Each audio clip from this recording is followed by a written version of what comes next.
going on, legend, and welcome to this content video. And today I'm going to be touching on, I guess, some of like the most frequently searched terms and keywords and stuff like that people dump into Google to try and like self-diagnose, self-research or whatever, to try and find out like the best ways to lose body fat, or the other side of things, which is why they're not losing body fat and trying to kind of find the answers for themselves.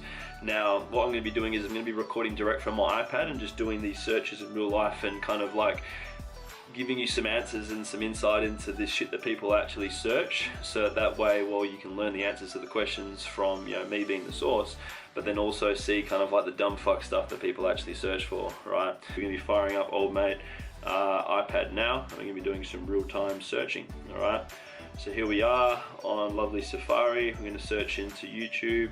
Now, one of the most frequently asked sort of questions that I've sort of seen that people ask Dr. Google is best way to lose weight, right? So we're going to kick off with that first, and let's look at the answers. So we have got, right off the bat, we've got a supplement, we've got an audiobook around why keto is the way to go, and we've also got Celebrity Slim, right? So let's kick off with, I guess, giving some insight into each of these. So no supplement is going to sort you out, because like if you're relying on external sources to be able to shift body fat, you're setting yourself up for failure initially, because as soon as you stop using the supplement, no matter how super or whatever it may claim, or the fact that it's made of organic shit or whatever, it's never going to solve your problems.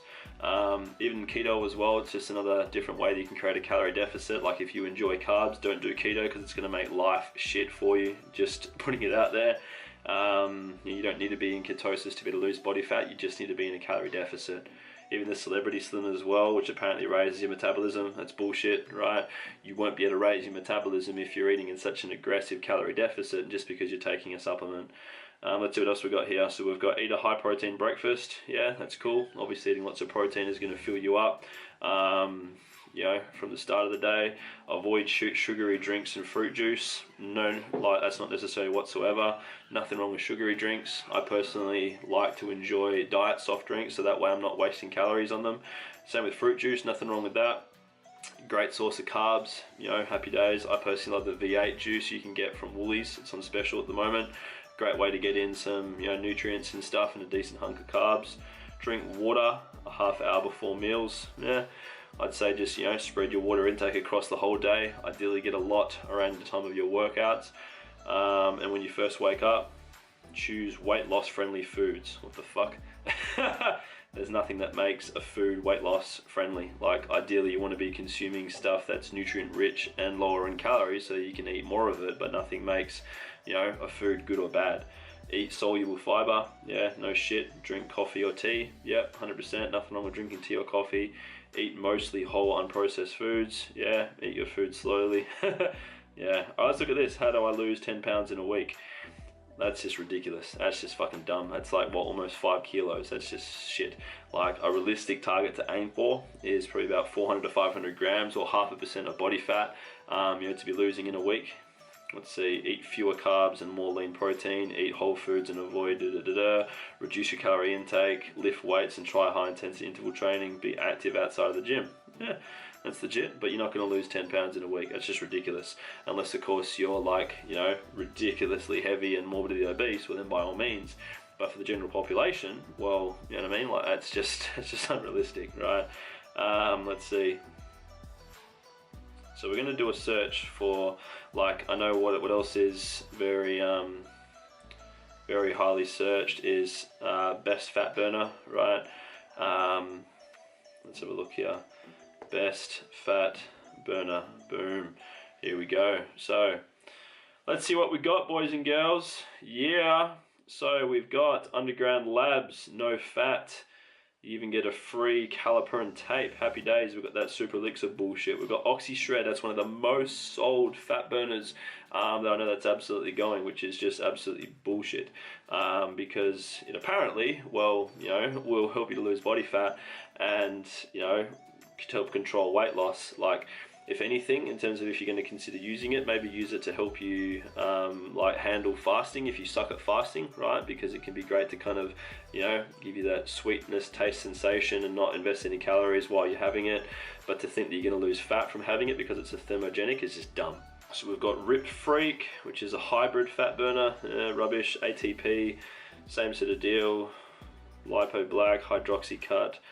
We've got a combo of Oxy Shred with L-carnitine. L-carnitine is not necessary.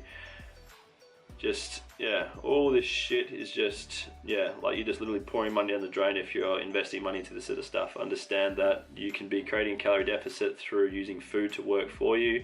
There is no need for anything external for stuff like that. Now what we're going to search as well is we're going to search in best fat burning foods, because this is a very highly searched thing on Google. So let's see what we got. We have got fatty fish.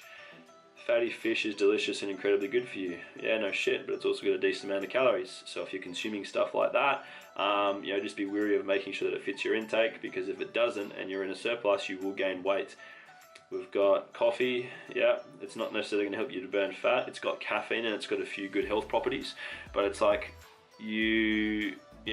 don't drink it thinking that you're going to lose body fat. Drink it from a health benefits point of view and because you enjoy it, right? Eggs, yeah, great source of protein and fat. They're not going to help you to burn fat though. Coconut oil is one of the ones that was trending for like a massive length of time. It's something which has a lot of fat and it's got a lot of nutrients and stuff like that, but it's like around 100 calories or so per teaspoon, which is fucking loaded. So it's like, be wary of it. Don't think that just because you melt it down and you pour it as a dressing over all your salads and you cook all your meat in it, whatever, that you're going to get shredded quickly. Understand that it's like everything in moderation. Same as, green tea, it hasn't really got any calories, so it can be great to help you with fasting. Just because you drink it doesn't mean you're going to lose weight faster. Same as apple cider vinegar, right? The amount of diets that I've seen where it tells you to have apple cider vinegar, you know, as dressing, or having it, you know, like in your water throughout the entire day. Like, sure, it's got good health properties, but just because you drank some doesn't mean you're going to lose body fat quicker. Same as whey protein. All that is just a source of protein, right? Just as if you were getting some from some meat or whatever. Obviously, if you get it in the source of whey protein, it's coming from dairy, so it's going to have leucine and various other amino acids, which are great for helping your muscles to rebuild and recuperate and stuff from all your weightlifting, right? Which is solid, that's what you want. But the thing is that by thinking that just because you're having some whey protein, right, doesn't mean you're going to burn fat quicker, right? Let's have a look here. Best fat burning foods. Oh, there we go. Let's go check out All Women's Health, right? Just for gags. Women's Health can be here and there pretty good, but most of the time it's just, yeah, like they've got no idea what they're talking about. So let's see, we've got cutting back on Ben and Jerry's and la-di-da. Alright, let's see. So chicken and turkey, great sources of protein. Just because you have them doesn't mean you're going to burn fat. Nuts and nut butters, they have healthy fat, fiber and protein. They don't really have much protein. If you log that into MyFitnessPal, you'll see that they're actually just a good source of fat. That's about it. They are quite calorie dense, so just be kind of careful of that. Fun fact is that Nutella actually has less fat per serve. So not less fat, depending on what sort of peanut butter, but it does have less calories per serve than old made peanut butter does. Yeah. What else? Eggs. Yeah, we said that before. Milk, yogurt and cheese. Yeah, great sources of protein and dairy. Just because you have some doesn't mean you're going to burn fat. Berries, awesome. I love these. They're really good for fiber. You can eat a shitload of them, for not many calories. So it's a great volume food to help fill you up for not many calories, which is one of the big things that's going to be a great skill for you when it comes to as you are further into a calorie deficit.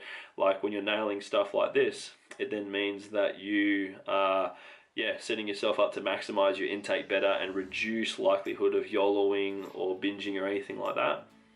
Olive oil, yeah, awesome. It's really good. Lots of good fat and, you know, loaded with calories. So similar to coconut oil, right? Be wary of it.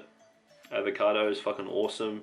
Fat, fiber, all that sort of stuff. But they're also fairly loaded with calories, so be wary. Salmon, one of my favorite meats in existence, right? I absolutely love salmon. But it's one of the most loaded meats around. Like, as you can see here, it has about 29 grams of protein for just 200 calories.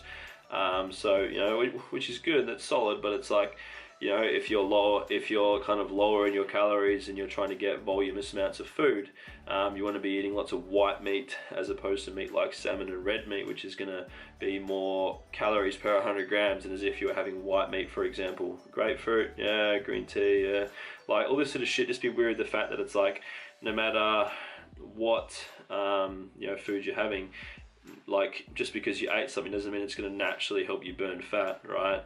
It's a means of overall calories are king, and you know what I mean, that's what's going to be good for you. Now let's see here, I'm going to type in best fat burning exercises, because this also is something that's so massively searched on Google as well. So you'll see here, walking, running, cycling, rowing, swimming, jump rope, HIIT. So what you can instantly see here is we've got basically cardio, cardio, cardio, cardio, cardio, cardio. So all of this stuff is aerobic activity, which is all well and good, but you, like if you're trying to lose body fat and you want to make sure that all you're losing is just fat from surrounding your muscles, we want to be careful of this sort of thing, because it's like your body adapts to aerobic activity quite easily because you're not really placing any load or wear and tear on your muscles. You're just kind of moving them through a range of motion. You're working your heart. So it's like all of these burn calories, which is awesome, right? But what you really want to be doing when it comes to burning fat is stimulating as many muscle fibers as possible and creating more wear and tear and overall volume of load of weight being, you know, sort of increased from week to week to best set you up, right? So it's interesting. There you go. Like Google is producing just dumb shit because it's not realizing that, well, yeah, lots of movement in general is great. You should be doing it on the side of progressive overload in the gym, but solely having cardio as your main activity, if your goal is to get lean and strong, well, it's not going to serve you, right? Let's have a look here. What exercise burns the most belly fat? Running or walking? That's bullshit. Nothing is going to help you to burn belly fat, right? Understand that it's like you can be doing crunches and doing burpees and all that sort of stuff. That's going to help to build strong core strength and abs, which is great. But it's like to isolate body fat from a certain area is impossible. You can't do it, right? Relevant to your genetic makeup in terms of like the order that you stored body fat as you got heavier is going to be relevant to as you lose body fat. So you may be someone who loses body fat first and foremost from your upper torso, and then from your midsection, then from your legs. But it's like for a lot of people, they think that stubborn body fat exists, but really it's just that you haven't been in a consistent deficit of calories long enough to warrant your body losing fat from that area, all right? Do sit-ups help lose belly fat? No amount of sit-ups or cardio is going to be effective at reducing your belly fat if you disregard your eating habits. Yeah, there we go. So we've got something that's fucking on point for once, right? Let's see. Quickest and best fat workout ever. 10 best fat burning exercises. The best workout routine to lose. Yeah, see, all this sort of stuff is just like, the more that you bury yourself in shit like this in terms of just looking for stuff like this, is it's just going to confuse you and it's just going to conflict in terms of like, you know, what's like, it's so far from the truth. It's just stuff that's band-aiding your problems and it's not going to help you get anywhere, right? So let's type in here, we'll just type in weight loss, because I know this just like the keyword in itself is there we go. We'll just type in weight loss, right? We'll see what we get. Okay, so we got Weight Watchers, right? Obviously that's cool. You know, you can use Weight Watchers if you want, in terms of if you like those sort of foods and it's convenient for you to help meet your overall calories. Same as things like Lean Cuisine and other meal prep based companies, like they're great for allowing you to not really have to cook anything, right? Which is cool, but it's like, just because you're taking it doesn't mean you're going to drop body fat. What matters most is if you're meeting your calories and your intake requirements, right? So we've got weight loss prepared meals, 29-year-old, 10 habits of people who lose weight and keep it off. Lap band surgery, yay, there we go. So I know a lot of people that get onto that as sort of like a last resort because they think they've tried everything, but it's like, my heart goes out to people like that, because it's like they've literally just fucked themselves forever, and they're now going to be in a position where they've got like a quarter of the size of a stomach compared to anyone else in the world, and it's like, what the fuck? Like, you know, how do you burn fat? Eat in a calorie deficit, create progressive overload in the gym. How do you lose weight? Same deal. Is it possible to lose weight in a week? Yes, it is. You lose and you gain weight every single day. Weight Watchers, Jenny Craig, like, you see what I mean? So it's like, Google, Dr. YouTube, things like that. You're not going to solve your problems by, you know, just burying yourself into searching for stuff like this. And you know what I mean? Like, hopefully what this has done is it's helped you to actually see how fucked like that is and why it keeps so many people stuck, because what you're basically doing is you're kind of like superficially looking for a solution that doesn't really meet the needs of the core of what fat loss is all about. And at best, yes, you lose some weight, but it's going to predominantly come from water, a decent amount of muscle, and not much fat at all. And therefore when that happens is your metabolism starts to drop, the amount of energy that you burn through exercise and through just at rest starts to drop as well, and you set yourself up for a really unhealthy relationship with food, and stopping and starting in terms of falling off the wagon, being on the wagon, all this sort of stuff, and running on a hamster wheel for years to come. So I hope you enjoyed this video. Please, if you got some main takeaways or questions, make sure that you make a post in the Alpha group and tag me in it so that I can see. We're looking forward to hearing what stuck out for you in terms of, well, frequent asked questions that people pump into Google. Obviously there's a lot more, but I just wanted to touch on the main ones that I know that are there through just my own research. But I hope you found this video valuable, and I'll see you next time in your next content video. Take care.